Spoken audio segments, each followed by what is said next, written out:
Hello and welcome to the Whispering Worlds channel. Imagine being in a marriage built on trust, only to discover cracks you never thought possible. In this gripping tale of heartbreak and resilience, you have the chance to immerse yourself in the lives of Jack and Emily as they face the ultimate test of love. Follow their journey as secrets unravel, emotions run high, and they grapple with the toughest question. Can love survive when trust is shattered? As you step into their world, your reflections and emotions will shape how deeply this story resonates. Join us in exploring themes of forgiveness, resilience, and bittersweet endings. Your perspective matters in understanding the complexities of relationships and the strength it takes to rebuild or let go. Let us know your thoughts and insights as we unravel this powerful narrative together. The first thing I noticed about her when we met was how she could light up a room without even trying. Emily had this way of making people feel seen, valued, even if only for a moment. I fell hard and fast, and to my surprise, so did she.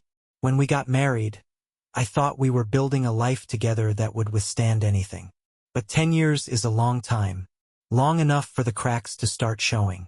It began subtly, almost imperceptibly. The laughter that once punctuated our conversations became rarer. Date nights turned into quiet evenings on opposite ends of the couch. Our shared dreams of starting a family began to feel like an unspoken wound, a sore we were both too afraid to touch. The doctors couldn't give us answers, just the cold comfort of percentages and probabilities. I told myself it was fine, that we were fine, that the quiet love we shared was enough. Then Emily started working late. At first, I didn't think much of it. Her company, Sterling Solutions, had just landed a major client, and she'd always been ambitious. But the late nights stretched into weekends, and the once casual mentions of her boss, Daniel Hartman, began to thread through our conversations. "He's a genius," she'd say, her eyes lighting up in a way I hadn't seen in years. "He's demanding, but he really sees potential in people." I tried to be supportive. "That's great, Em. Sounds like he's lucky to have you." But something about the way she spoke about him lodged in my chest like a splinter. I told myself I was being paranoid, that I had no reason to doubt her. After all, Emily had always been fiercely loyal. One Friday night, she came home later than usual. Her hair was slightly disheveled, her cheeks flushed. "Rough day?" I asked, trying to keep my voice light. She hesitated for a fraction of a second before answering. "Yeah, you could say that. We had a client presentation that went on forever." I nodded, but her words felt thin, like a hastily drawn curtain. That night, as she showered, I noticed a faint trace of cologne on her blouse. It wasn't hers, and it certainly wasn't mine. The splinter twisted deeper. That weekend, I suggested we take a day trip to the coast, just the two of us. Emily agreed, though she seemed distracted. As we walked along the shore, the wind whipping our faces, I tried to reach her. "Do you ever think about how we got here?" I asked, watching the waves crash against the rocks. She glanced at me, her brow furrowed. "What do you mean?" "I mean us. Our life. Does it feel like it used to?" Emily sighed, a heavy sound that seemed to carry more weight than the moment required.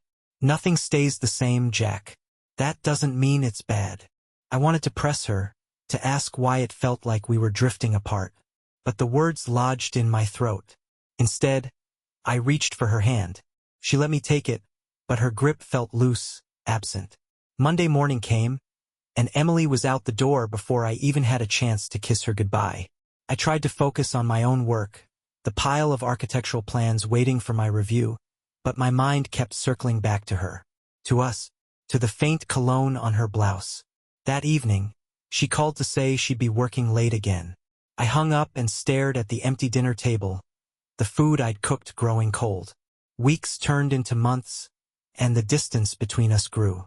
Then came the night that changed everything. Emily had gone to a company event. A gala, she said, something she couldn't miss. I'd planned to stay home, but a colleague of mine mentioned his wife was attending the same event. Curiosity got the better of me, and I decided to surprise Emily. When I arrived, the room was buzzing with laughter and clinking glasses. I scanned the crowd, searching for her. And then I saw her.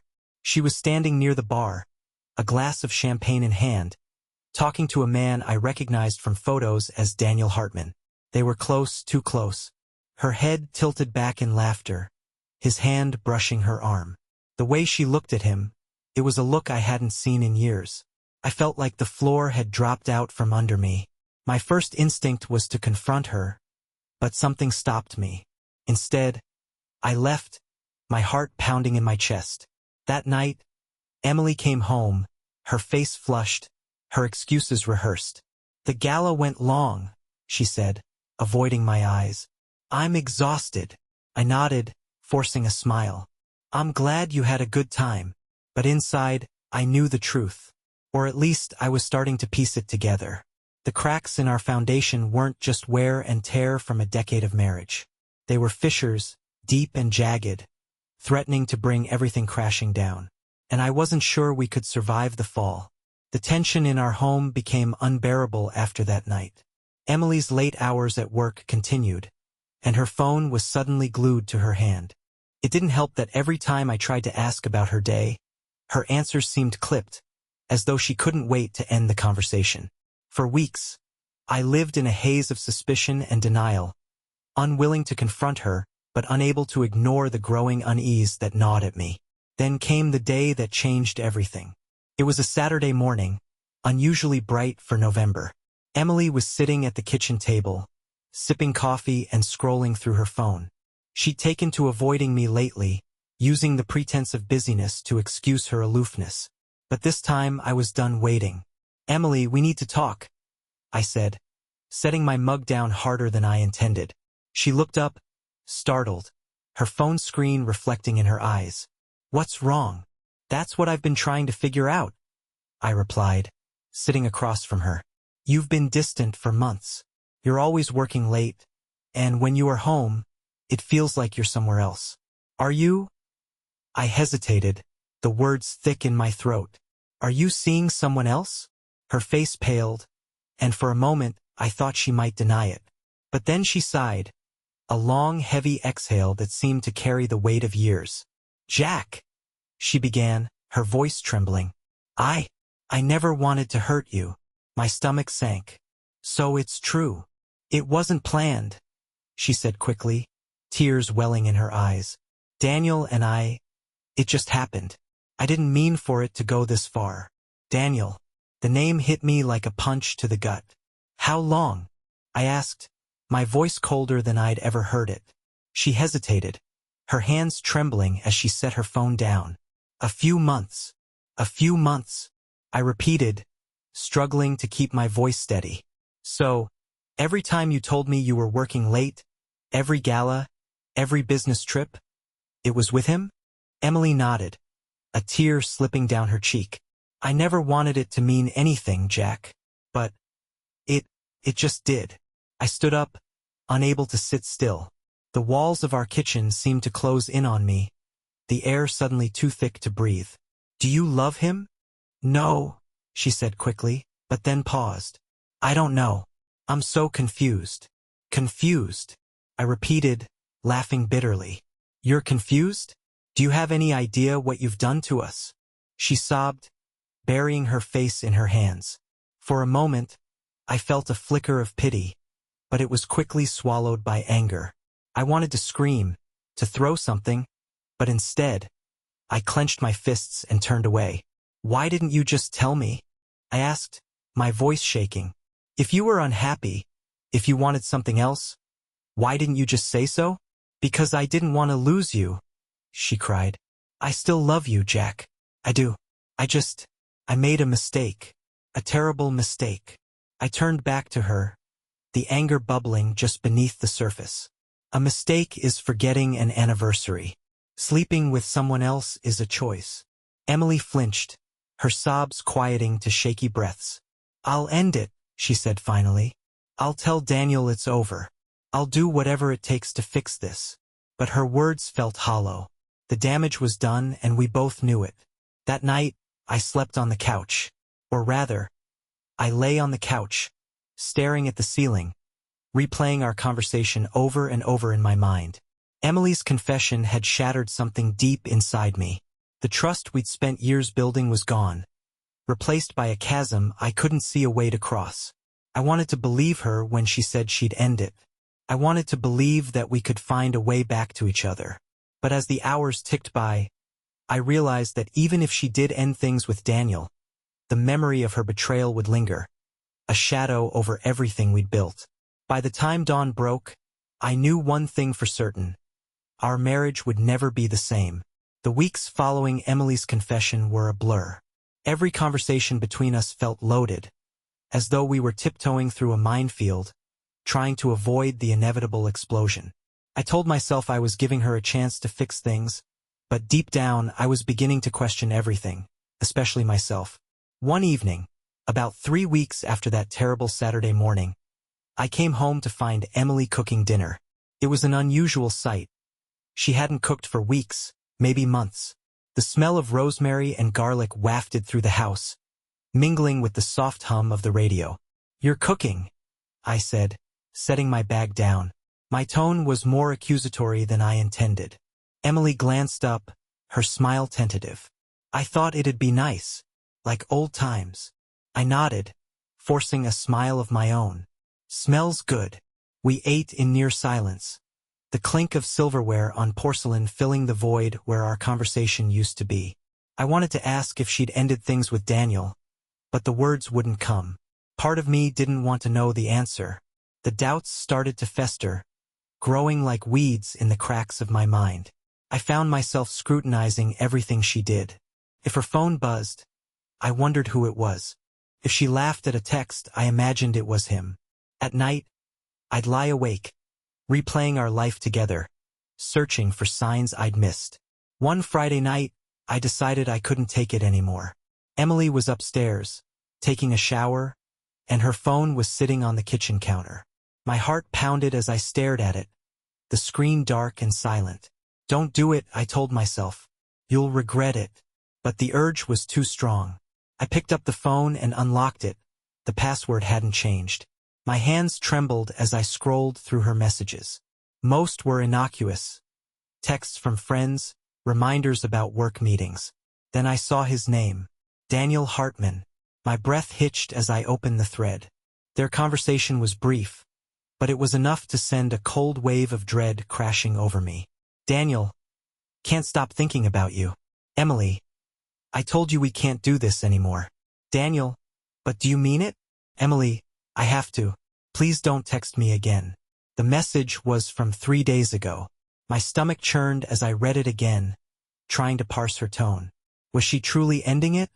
Or was this just another layer of deception? I heard the water shut off upstairs and quickly put her phone back. My hands were still shaking when Emily came down, her hair damp and her face scrubbed clean. "Hey," she said, smiling softly. "You okay?" I forced a nod. "Yeah, just tired." The following week, I decided to confide in someone. My best friend, Mike, had always been my sounding board, the one person who could talk sense into me when I was spiraling. We met at a bar downtown, the kind of place where the lighting was dim and the whiskey was cheap. "So, what's going on?" Mike asked, taking a sip of his drink. "You've been acting weird lately." I hesitated, swirling my own drink. "Emily, she cheated on me." Mike's eyes widened. "No way. Emily, are you sure?" I nodded. "She admitted it. Said it's over. But, I don't know, man. I found texts from him on her phone. It doesn't feel over." Mike leaned back, letting out a low whistle. "Damn. I don't even know what to say. Have you thought about, leaving?" The question hit me like a punch. I thought about it, of course. But the idea of walking away from 10 years, of unraveling the life we'd built together, felt impossible. "I don't know if I can," I admitted. "What if she really is trying to fix things? What if this was just a mistake?" Mike sighed, leaning forward. "Look, I'm not saying you should give up on her, but you've got to figure out if you can trust her again. Because without trust, man, you've got nothing." His words stuck with me as I drove home that night. Could I trust her again? And if I couldn't, what did that mean for us? A few days later, Emily suggested we go to counseling. I agreed, though part of me wondered if it was too little, too late.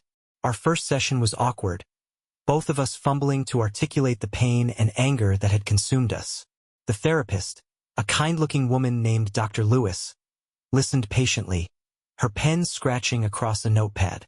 "Jack," she said after a while, "what do you need from Emily to move forward?" I glanced at Emily, her eyes red-rimmed and filled with remorse. "I need to know it's really over. No more lies, no more secrets." Emily nodded, her voice barely above a whisper. "It is over, I swear." But as I sat there, staring at her, I realized something terrifying. Even if she was telling the truth, the doubt, the shadows of what she'd done, might never go away, and that might be the hardest truth of all. It had been 2 months since Emily's confession, and though the initial shock had subsided, the tension between us only seemed to grow. Counseling sessions became our weekly ritual, yet they felt like we were peeling back layers of an onion, only to find more tears beneath. But the doubt, that relentless, gnawing doubt, had refused to leave me. No matter how many times Emily said it was over, no matter how many assurances she gave, I couldn't shake the feeling that there was more she wasn't telling me, and I knew I couldn't keep living like this.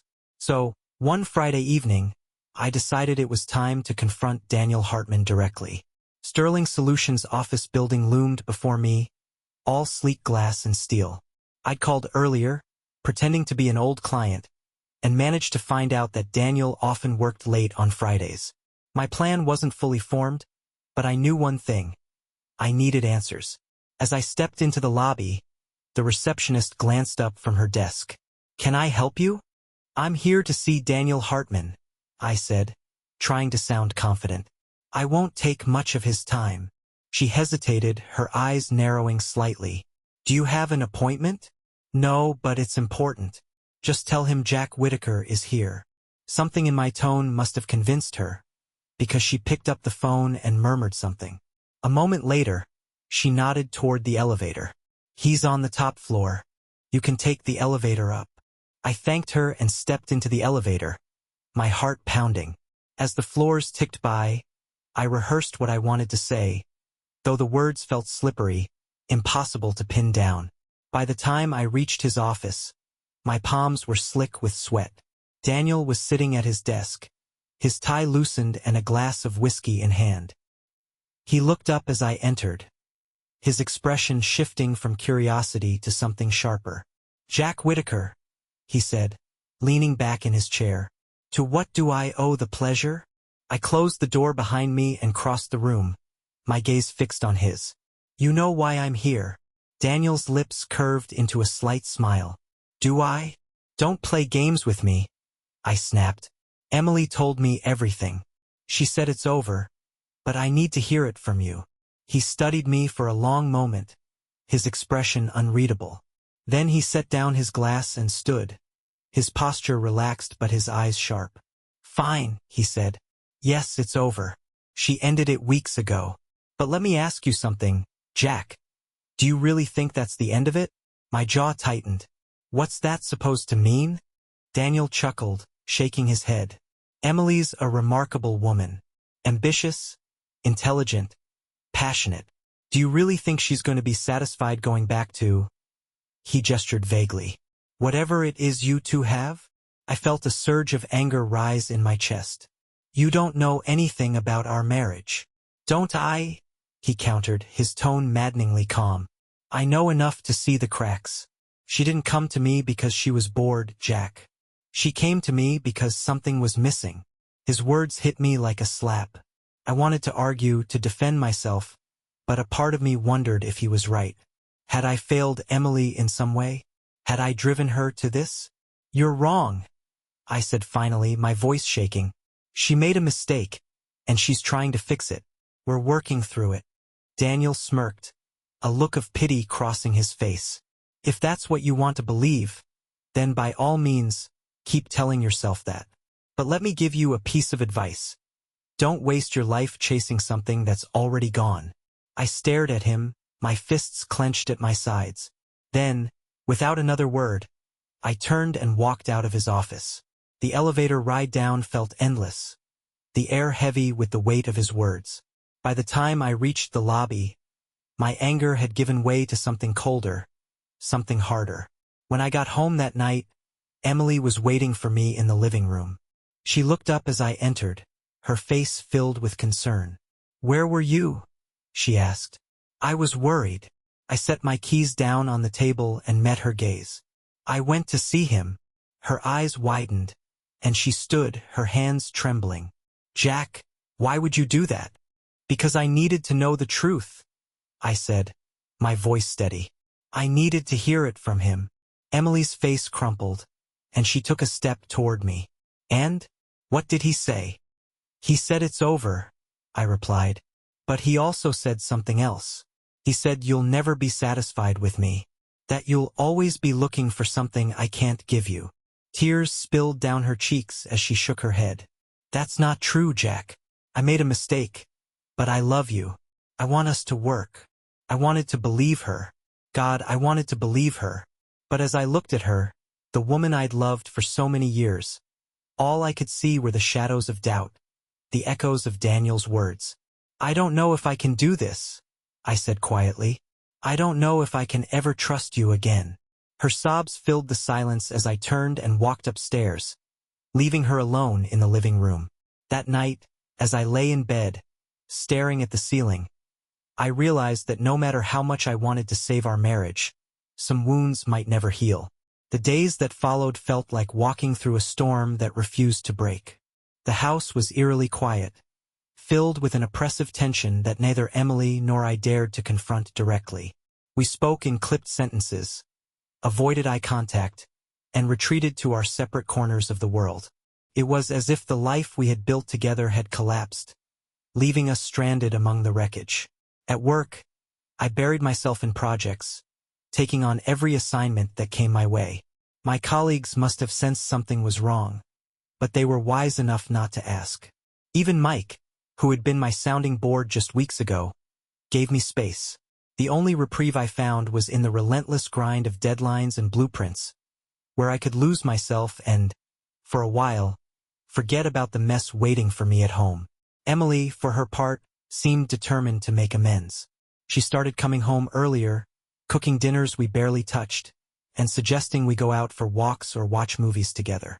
But every gesture felt forced, like a plaster slapped onto a broken bone. I couldn't bring myself to reciprocate, not when the memory of her betrayal and Daniel's taunting words loomed so large in my mind. One evening, about a week after my confrontation with Daniel, Emily came into the living room where I was sitting. She hesitated at the doorway, clutching a stack of papers in her hand. "Jack, can we talk?" she asked, her voice tentative. I looked up from the television, my jaw tightening. "What is it?" She stepped closer, holding out the papers. It's a letter, from me to you, and some notes from our counseling sessions. I thought, maybe it would help if you read them." I stared at the papers, unsure whether to take them. Finally, I reached out, the pages trembling slightly in my hands. "Thanks," I muttered, not meeting her eyes. "I'll be upstairs," she said quietly, retreating back up the steps. That night, after pacing the living room for what felt like hours, I sat down and opened the letter. Emily's handwriting was neat and deliberate, each word chosen with care. "Dear Jack, I know I've hurt you more than I can ever make up for. Every day I think about what I've done and the pain I've caused. I don't expect you to forgive me. I don't even know if I deserve it. But I need you to know that I'm sorry. Truly, deeply sorry. When we first got married, I promised to always put us first. Somewhere along the way, I lost sight of that. It wasn't because of anything you did or didn't do. It was me, Jack. I let my insecurities and my selfishness cloud my judgment. Daniel, he was a mistake. A terrible, unforgivable mistake. I thought I was chasing something that was missing, but all I found was regret. You are the best thing that's ever happened to me, and I threw it away. If I could take it back, I would. If I could erase everything, I would. But I can't. All I can do is try to be better, if you'll let me. I love you, Jack. I never stopped, and I'll spend the rest of my life proving it, even if you decide you can't stay. Emily. I set the letter down, my chest tight with conflicting emotions. Her words felt sincere, But sincerity didn't erase the betrayal. It didn't erase the nights I'd spent lying awake, wondering how the woman I loved could look me in the eye and lie. I thought about the life we'd built together, the vacations, the quiet Sunday mornings, the plans for a future that now felt impossibly distant. Could we ever get back to that? Or was it gone, like smoke dissipating into the air? The next morning, I found Emily in the kitchen, sipping her coffee and staring out the window. She looked up as I entered, her expression cautious. "I read your letter," I said, sitting down across from her. Her eyes searched mine. "And?" I took a deep breath. "I believe you're sorry. I believe you want to fix this. But I don't know if I can forgive you. Not yet." She nodded, her eyes welling with tears. "I understand. I'll wait as long as it takes, Jack. I'll do whatever it takes." Her words hung in the air, heavy with hope and uncertainty. For the first time in weeks, I saw a glimmer of the woman I'd fallen in love with. But whether that glimmer was enough to rebuild what we'd lost, I didn't know. All I knew was that we were standing at a crossroads, and the path forward was shrouded in shadows. The fragile truce between Emily and me persisted for weeks. We moved through the house like strangers wearing familiar masks, tiptoeing around the gaping wound of our relationship. Despite her repeated assurances and our counseling sessions, my mind refused to rest. Doubt had rooted itself deep within me, and I knew it wouldn't release me without a fight. The breaking point came on an ordinary Tuesday evening. Emily had gone to bed early, leaving me alone in the living room. The television droned on in the background as I stared at her laptop sitting on the coffee table. The thought had been nagging at me for days. What if there was something else? Something she hadn't told me? She said it was over with Daniel, but was it really? I hesitated, the internal battle between trust and suspicion raging in my mind. Finally, I opened the laptop. The login screen greeted me, but Emily's password had never changed. My hands trembled as I typed it in, my chest tight with guilt and anticipation. Her email inbox opened, a cluttered list of work correspondence and online shopping receipts. For a moment, I felt ridiculous. Maybe I was just being paranoid, letting my insecurities get the better of me. But then I saw it. A folder buried at the bottom of her mailbox titled Archive. My heart raced as I clicked on it. Inside were dozens of emails, most of them months old, all from Daniel Hartman. The subject lines were innocuous: meeting follow-up, client strategy, quick question. But as I read through them, it became clear that their relationship had been more than professional long before Emily's confession. "Daniel, had a great time last night. Can't stop thinking about you. Emily, me too. But we have to be careful. I can't let Jack find out." My vision blurred as I scrolled through the messages, each one a dagger to the heart. They spoke of secret lunches, late-night phone calls, and stolen moments that painted a picture far more deliberate than Emily had ever admitted.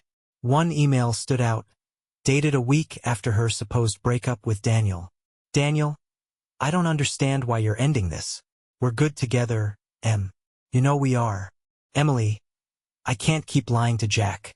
It's not fair to him. Daniel, what about what's fair to you? To us? Emily, there is no us. Please don't contact me again." The words were firm, final, but they did little to soothe the anger boiling inside me. She had lied to me for months, possibly years. How could I believe anything she said now? The next morning, I confronted her.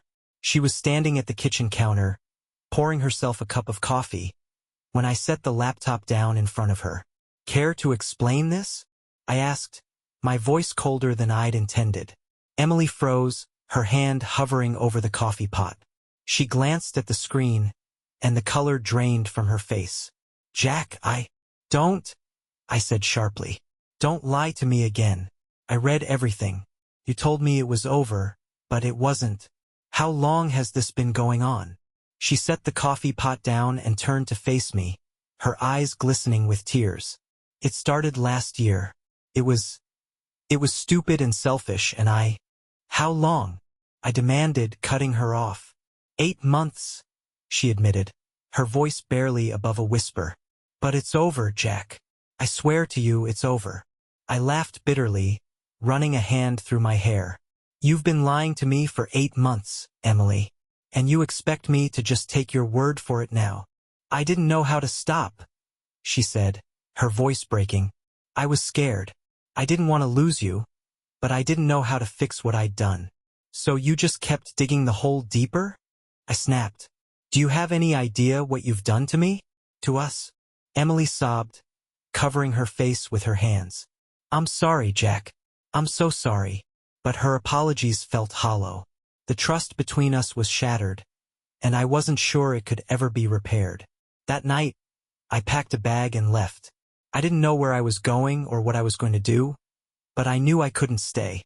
The walls of our home, once filled with love and laughter, now felt suffocating, haunted by the ghosts of Emily's betrayal. I checked into a small motel on the edge of town, the kind of place where no one asked questions. As I lay on the lumpy mattress, staring at the cracked ceiling, I felt a strange sense of relief. For the first time in months, I was free from the weight of suspicion and doubt. But that freedom came at a cost. Emily had been my world, my partner, my best friend. Now she was a stranger, and as much as I wanted to hate her, a part of me still loved her. That was the cruelest truth of all. The motel room became both a refuge and a prison. Days turned into a week, and the ache in my chest dulled but never disappeared. I spent my time wandering the town, grabbing coffee from a diner, reading books in the park, and staring at my phone as messages from Emily piled up. Each one began the same way. Please talk to me. But I couldn't bring myself to respond. What was there to say? Mike finally forced me to confront the world outside my motel walls. He showed up unannounced, his truck rumbling into the parking lot as I sat on the curb smoking a cigarette I didn't even want. Get in, he said through the rolled-down window. I'm fine, I replied, stubbing the cigarette out on the pavement. You look like hell, and you've been ignoring everyone. So no, you're not fine. Get in the damn truck. Reluctantly, I climbed into the passenger seat, and Mike drove without saying a word until we reached his house. The familiarity of the place, the creaky porch swing, the scent of freshly mowed grass, hit me like a wave of nostalgia. You need to figure this out, Jack, Mike said as we sat on his porch, beers in hand. Hiding out isn't solving anything. What am I supposed to do? I asked, the frustration evident in my voice. She lied to me for months. How do you come back from that? Mike shrugged. I don't know, man. But you either fight for it or you walk away. Sitting in limbo isn't helping anyone. His words stayed with me long after I left. That night, back at the motel, I stared at the ceiling, replaying everything in my mind. The good, the bad, the moments that had defined our relationship. For every memory of her betrayal, there was a memory of her kindness, her laughter, the way she'd always known how to make me feel seen. The next day I called her. My fingers trembled as I dialed her number, and my heart raced as the phone rang. She picked up on the second ring. Jack. Her voice was cautious, hopeful. We need to talk, I said. In person. Okay, she said quickly. Whenever you're ready. We agreed to meet at a park halfway between the house and my motel. When I arrived, Emily was already there, sitting on a bench beneath a sprawling oak tree. She looked tired, her eyes rimmed with dark circles, but she managed a small, tentative smile when she saw me. I sat down beside her, the space between us feeling both vast and suffocating. Thank you for coming, she said softly. I've been thinking a lot. I began, my voice steadier than I expected. About us, about what happened. Emily nodded, her hands clasped tightly in her lap. Me too. I know I've hurt you in ways I can't take back, and I don't expect you to forgive me overnight, but I'm willing to do whatever it takes to make this right. I don't even know what right looks like anymore, I admitted. You broke my trust, Em, and I don't know if I can ever get that back. Tears welled in her eyes, but she didn't look away. I understand. But Jack, I'm still here. I'm still fighting for us, even if I'm the one who broke it. And her voice cracked. I still love you. Her words hung in the air, heavy with meaning. I looked at her, really looked at her. And for the first time in months, I saw the woman I'd fallen in love with. But I also saw the cracks, the scars left by her choices and my pain. Could we really rebuild something from the ruins? I need time, I said finally. I'm not saying no, but I'm not saying yes either. I need to figure out if this is something I can live with. Emily nodded, wiping a tear from her cheek. Take all the time you need. I'll be here. In the days that followed, I started piecing my life back together, one small step at a time. I returned to work, reconnected with friends, and even moved out of the motel into a small apartment across town. Emily and I kept our distance, exchanging the occasional text but giving each other the space we both needed. Sometimes, I'd catch myself wondering what she was doing, if she was as lonely as I felt. Other times, I felt an odd sense of peace, knowing that I was finally taking control of my life again. Whether that life included her was a question I still didn't have an answer to. But for now, it was enough to simply move forward, one uncertain step at a time.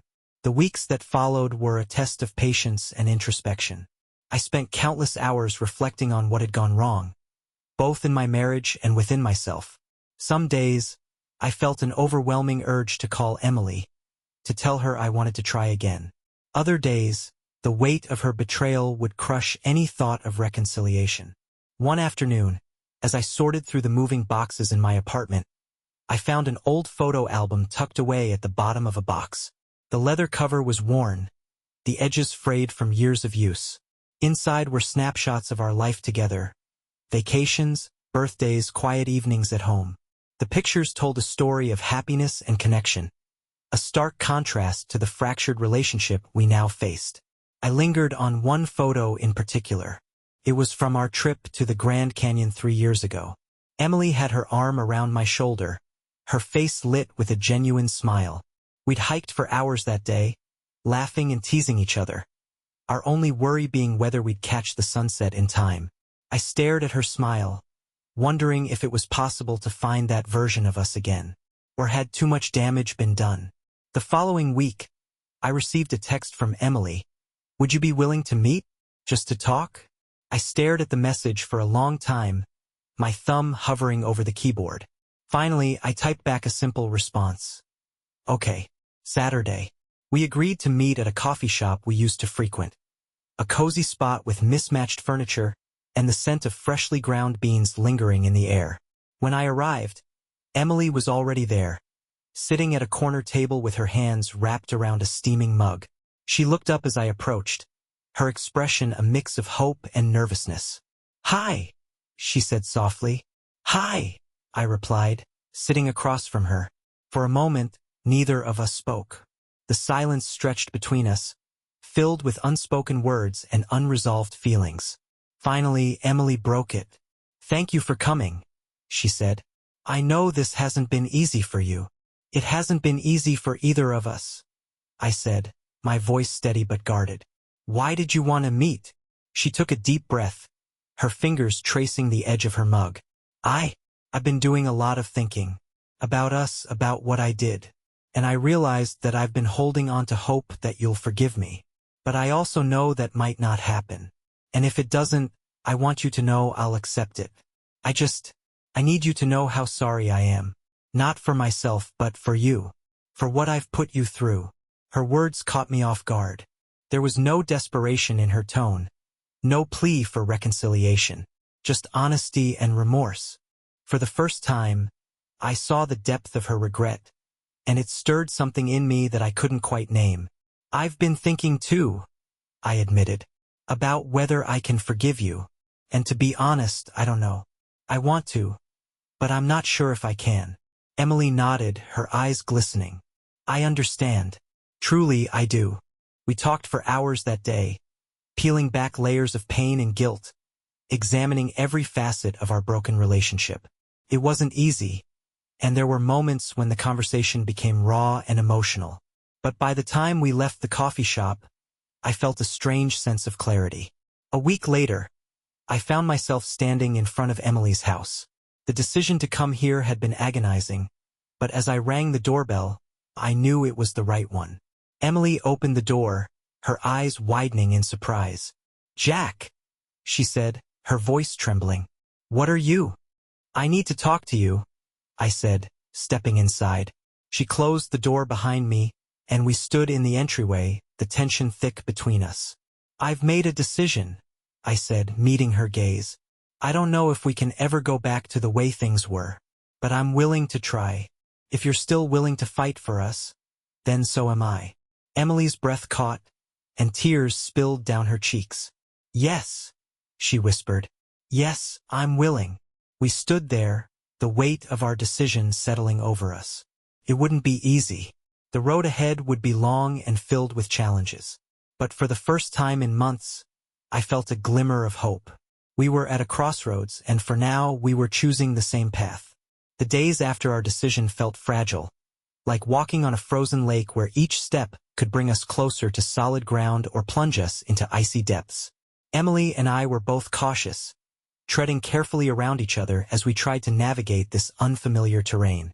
There was no map, no guide, just a mutual desire to try again. We started small.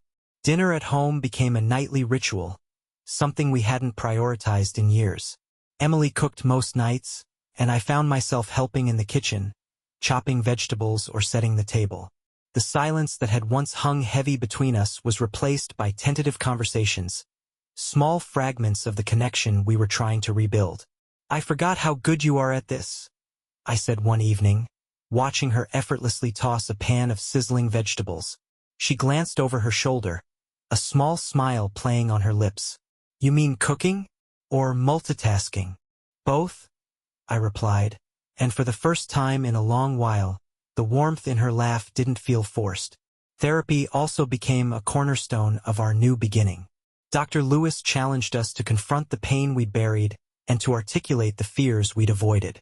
Some sessions were brutal, with tears and raised voices, but each one brought us closer to understanding each other. "Jack," Dr. Lewis said during one particularly tense session, "you've spoken a lot about the betrayal and your pain, but have you thought about what forgiveness would mean for you?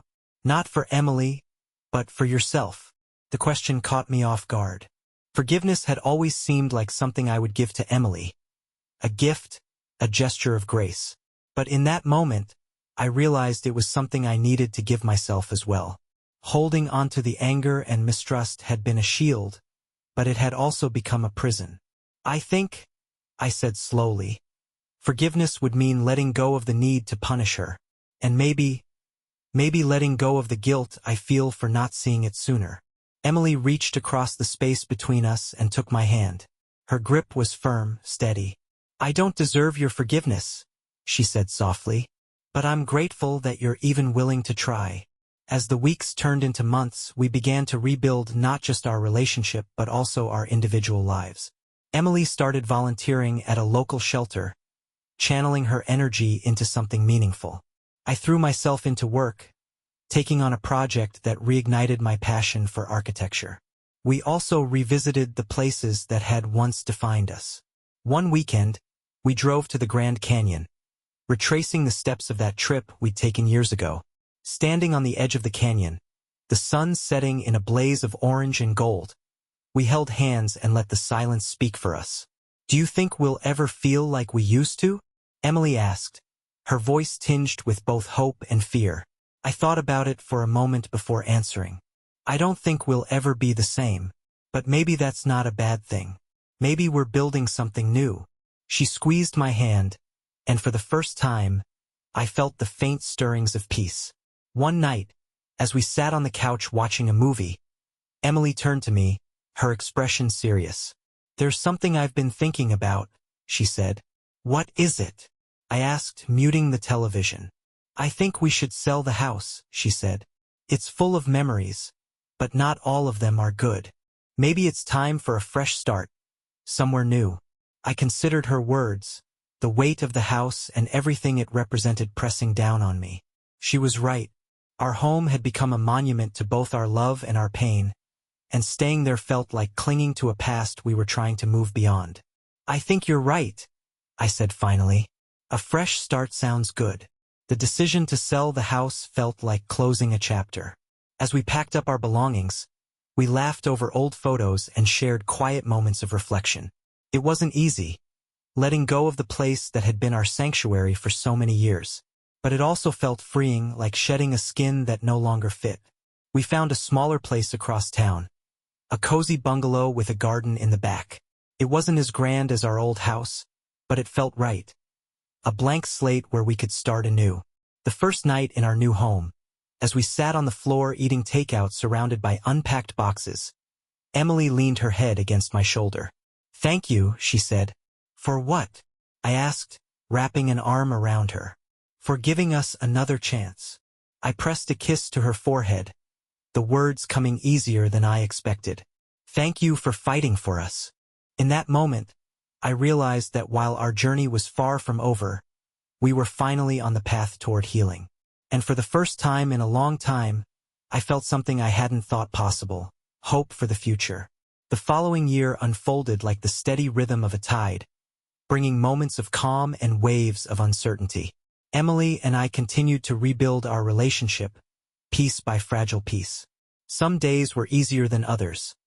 Laughter returned to our home, but shadows lingered in the corners of our hearts. We knew we could never erase the past, only learn to live with it. The move to the new house was a turning point. Our cozy bungalow became a sanctuary, a place where we began to create new memories untethered to the pain of our old life. Emily tended to the garden with an enthusiasm I hadn't seen in years, transforming the backyard into a vibrant haven of flowers and vegetables. I found solace in woodworking, spending hours in the small shed crafting furniture and rediscovering a part of myself I'd forgotten. But despite the progress we'd made, there were moments when the weight of everything threatened to pull us under. It was during one such evening, as we sat together on the back porch, that Emily broke the silence. "Jack, I've been thinking about something," she said, her voice tentative. "What is it?" I asked, setting down my glass of wine. She hesitated, her gaze fixed on the garden she'd so lovingly nurtured. I think we've done the best we can. But maybe we need to let go." Her words hung in the air, heavy with meaning. I looked at her, my chest tightening. "Let go of what?" "Each other," she said softly. "We fought so hard to make this work, and I'll always be grateful for that. But I think we're holding on because we're afraid to let go. Afraid to admit that maybe this chapter of our lives has run its course." I stared at her, the weight of her words settling over me. Deep down, I knew she was right. As much as we'd worked to mend what had been broken, the scars ran too deep. The love we shared was still there, but it had changed, transformed into something bittersweet and unrecognizable. "I've been thinking the same thing," I admitted, my voice barely above a whisper. "I love you, Emily. I always will. But maybe what we need now is to let each other find peace." Tears welled in her eyes, and she reached for my hand. "I want you to be happy, Jack. Truly happy. Even if it means we're not together." I squeezed her hand, the ache in my chest tempered by a strange sense of relief. "I want the same for you." The decision to separate was mutual, and though it was painful, it felt like the right choice. We approached it with the same care we'd given to rebuilding our relationship, ensuring that the process was as respectful and amicable as possible. We sold the bungalow and divided our belongings, each of us keeping pieces that held special meaning.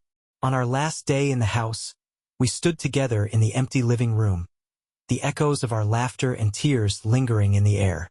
"Thank you," Emily said, her voice steady despite the tears streaming down her face. "For everything. For trying." "Thank you too," I replied, "for fighting for us, even when it was hard." We hugged then, a long, heartfelt embrace that felt like both a goodbye and a promise. A promise to cherish what we'd shared, and to carry the lessons we'd learned into whatever came next. Months later, I found myself standing at the edge of a hiking trail, the Grand Canyon stretching out before me. The landscape was as breathtaking as I remembered, the sun casting golden light across the rugged terrain. But this time I was alone. As I gazed out at the vast expanse, I felt a sense of closure I hadn't thought possible. The pain of the past year was still there, a dull ache that would likely never fully fade.